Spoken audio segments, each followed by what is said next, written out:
अस्सलाम वालेकुम my YouTube family, कैसे हैं आप सब। गर्मी इतनी ज़्यादा हो गई है ना, तो मैंने कहा क्यों ना लॉन के सूट सिलवा लिए जाएं। चले आज आपको साथ लेके चलती हूँ। पहले ले लेते हैं, आपको अपनी कॉलोनी का भी थोड़ा सा विज़िट करवा देती हूँ। जो लोग पूछ रहे हैं कहाँ रहते हैं, तो जिस किसी को आइडिया हो रहा है वो देख ले हम कहाँ रहते हैं। पैसे तो मेरे पास थे लेस लेने के, लेकिन मुझे 2-3 घर पसंद आ गए, तो मैंने कहा लेस रहने देती हूँ, पहले घर ले लेती हूँ उन पैसों के। तो ये देखे 2-3 घर थे, मुझे बहुत अच्छे लग रहे थे। और ये वाला जो घर है ना, माशाल्लाह माशाल्लाह था भी बहुत बड़ा, उसका गेट मुझे बहुत पसंद आया। तो मार्केट पहुँच के लेस लेते हैं, उतनी देर देखते हैं कौन कौन सी लेस पसंद आती है। पाकिस्तान में जब तक कोई ना कोई ट्रेंड ना चले ना, पाकिस्तानियों को चैन नहीं आता। 3-4 दिन से यही टॉपिक चल रहा है कि जी 95% ख़वातीन जो है ना वो जाहिल है।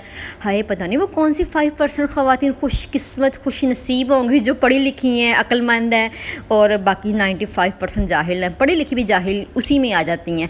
एक होता है अनपढ़ भी, जो सियाना होता है वो 5% में आ जाएगा। अब इस बात की एक्सप्लेनेशन नहीं मुझे वो उस शख्स से मिल रही जिसने कहा है कि 95% ख़वातीन जो जाहिल है। उसके कहने का मकसद क्या था कि जाहिल किस सेंस में है, ठीक है। चलें वो तो उसका जो था, यहाँ पर मैं अपना बताऊंगी कि मैं क्या सोच रही हूँ उस जो बात के बारे में 95% ख़वातीन जाहिल है। तो आपने भी लाजमी बताना है नीचे कमेंट्स में कि आप उस बारे में क्या राय रखते हैं। साहिर अदीम नामी एक स्कॉलर का कहना है कि 95% जो पाकिस्तान में ख़वातीन है ना वो जाहिल है। अब मुझे नहीं पता वो किस सेंस में कह रहा है, उसका क्या इसकी ट्रांसलेशन कर रहा है कि जाहिल हैं। जो मुझे लगता है ना कि वो एक तरह से बात ठीक भी कर रहा है।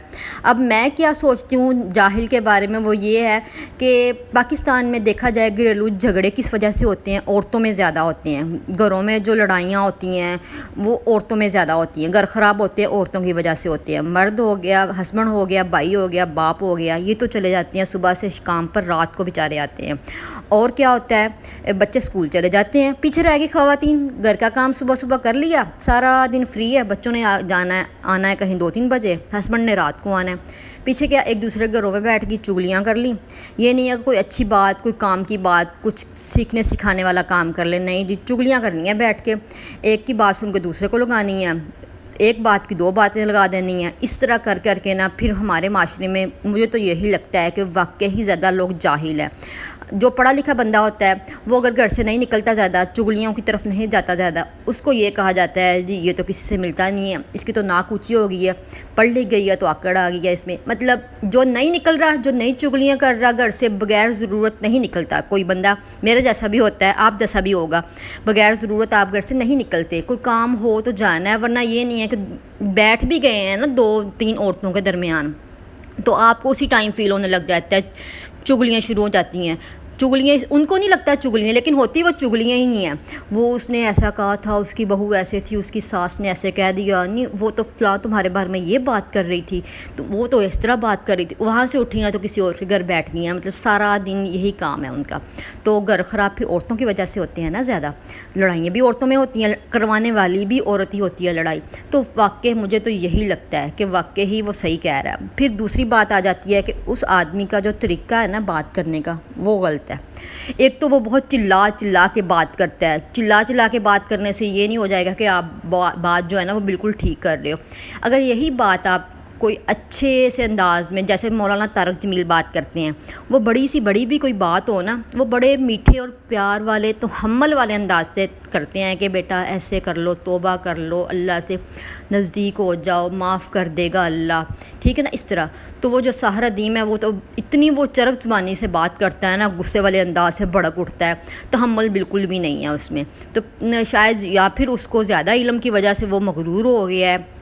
उसको चाहिए जो भी बात करनी है रेफरेंस के साथ करे। अब तागूत उसने कहा है, लफ्ज़ तागूत एक कुरानी इस्लाह का लफ्ज़ है। तो इसका मायने ये है कि वो शैतान जो अल्लाह के अलावा किसी और की इबादत का हुक्म दे, उसको तागूत कहते हैं, ठीक है।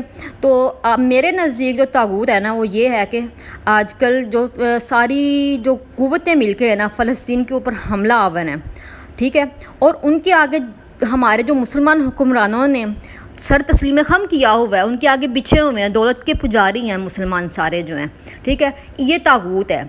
مجھے تو یہ لگتا ہے کیونکہ شیطان ہے وہ سارے لوگ جو فلسطین کے اوپر حملہ آور ہیں اور بولتے کچھ نہیں ہیں. اور یہ جو سارے اسکالرز ہیں انہوں نے کتنا کوئی فلسطین کے حق میں انہوں نے کتنی باتیں کر لی ہیں. ڈرتے ہیں سارے. کیوں ڈرتے ہیں؟ اٹھا کے لے جائیں گے. کون اٹھا کے لے کے جائے گا وہ آپ لوگوں کو بھی پتہ ہے کون اٹھا کے لے کے جاتا ہے. بس اس طرح وہ اپنا کاروبار چلا رہے ہیں. مجھے یہ لگتا ہے اگر تو یہ اتنے مخلص ہیں, اللہ سے ڈرتے ہیں, تو حق کے ساتھ کیوں نہیں کھڑے ہوتے, کیوں نہیں فلسطین کے لیے آواز اٹھاتے سب مل کے. مجھے تو نہیں لگتا کہ کسی نے بھی اس طرح اتنے بڑے لیول پر ہماری پاکستان گورنمنٹ کو فورس کیا ہو, مجبور کر دیا ہو کہ فلسطین کے لیے آواز اٹھائیں. اب جو لوگ ادھر جا کے ریلیاں نکال رہے ہیں ان کو بھی اٹھایا جا رہا ہے.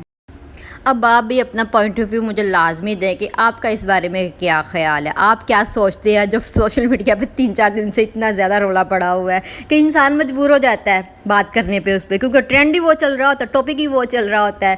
تو اس چکر میں نا میری لیسیں بھی رہ گئی ہیں, وہ بھی میں نے نہیں بتائی آپ کو کون سی میں نے لیا کون سی میں نے چھوڑ دی ہے, پتہ تو آپ کو چل گیا ہوگا. اور یہ دیکھیں حاذق کو ہے نا ماشاءاللہ میں ٹرین کر رہی ہوں کہ کس طرح آپ نے میری ہیلپ کرنی ہے بھائی کو سنبھالنے میں. جو لوگ پوچھ رہے تھے نا کہ حذیفہ حاذق کو مارتا نہیں, حاذق نہیں حذیفہ کو مارتا, تو مار بھی لیتے ہیں دونوں, اتنے شریف نہیں ہے یہ دونوں ایک دوسرے کے ساتھ لڑ بھی لیتے ہیں. تو حذیفہ ٹینشن میں آ جاتا ہے جب زیادہ ہی وہ اس کو تنگ کرتا ہے نا, تو کہتا ہے نہ کرو. اب حاذق اس کو پتہ ہے کہ میں نے ماما کپڑے چینج کروا رہی ہیں, تو میں نے جیسے ماما کھینچ رہی ہیں نا بازو یہ وہ, تو میں نے ہیلپ کروانی ہے.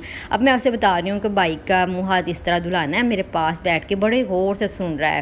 کیونکہ آپ جو روز مرہ کی روٹین بچے کے ساتھ شیئر کرو گے بچہ دیکھے گا. تو میں اسی ٹائم حذیفہ دونوں کو اکٹھے بٹھا کے کھلاتی ہوں. حذیفہ کے کپڑے چینج کرنے ہیں, منہ ہاتھ دھلانا ہے, حذیفہ کی ایکسرسائز کروانی ہے, حذیفہ کے ساتھ میں نے باتیں کرنی ہیں. تو حاذق کو میں لازمی ساتھ بٹھاتی ہوں تاکہ ابھی سے جو چھوٹا بچہ ہے نا وہ سیکھ لیتا ہے, اس کو ابھی سے پتہ چلے کہ یہ اچھا بھائی کے منہ ہاتھ دھلانا ہے اس طرح. کیونکہ تھوڑا سا بڑا ہوگا تو پھر انشاءاللہ تعالیٰ نا یہی جو بھائی ہے نا حذیفہ کے سارے کام خود اپنے ہاتھوں سے کرے گا. اسی طرح بچہ سیکھتا ہے. تو جو مدر مجھ سے پوچھ رہی تھی آپ نے کیسے ٹرین کیا, میں نے اصل میں ٹرین نہیں کیا. آپ شروع میں بچہ بہت تنگ کرے گا. حاذق تو پہلے بالکل ہی چینج کرنے نہیں دیتا تھا کپڑے. اب دیکھیں اس کا منہ ہاتھ دھلایا, میں نے کپڑے چینج کیے, اس کے منہ کی طرف دیکھ رہا ہے کہ اچھا بھائی نے منہ صاف کر لیا اپنا. اتنا مطلب بچے کو آئیڈیا ہو جاتا ہے. تو اسی طرح انشاءاللہ تعالیٰ میں آہستہ آہستہ زیادہ ٹرین کر دوں گی حاذق کو. تو حاذق ہی پھر سارے کام کیا کرے گا. اس کو بڑا پیار آ رہا ہے اپنے بھائی کے اوپر کہ اس نے منہ صاف کر لیا ہے, منہ دھو لیا, کپڑے چینج کر لیے ہیں. تو پھر یہ ہوتا ہے کہ اس گودی میں جا کے بیٹھنے کی کوشش کرتا ہے کہ اب میں نے تم سے کھیلنا ہے. تو بس اسی طرح کر کے میں نے نا دونوں بچوں کو سکھا دیا. اور حذیفہ کو بھی بہت پتہ چلنا شروع ہو گیا ہے کہ حاذق جو ہے نا یہ میرے آس پاس رہتا ہے, مجھے اچھا لگتا ہے. لوگ مجھے یہ نہیں یاد رہتا ہے کہ میں کہہ دوں کہ میری ویڈیو کو لائک بھی کر دے. لوگ سب سے پہلے یہ بات کرتے ہیں اور میں ساری باتیں جب کر لیتی ہوں اینڈ پہ ویڈیو ختم ہو جاتی ہے تو مجھے یاد ہی نہیں رہتا. بس جلدی سے ویڈیو کو لائک کر دے, ویڈیو ختم ہو رہی ہے. اللہ حافظ, بائے بائے.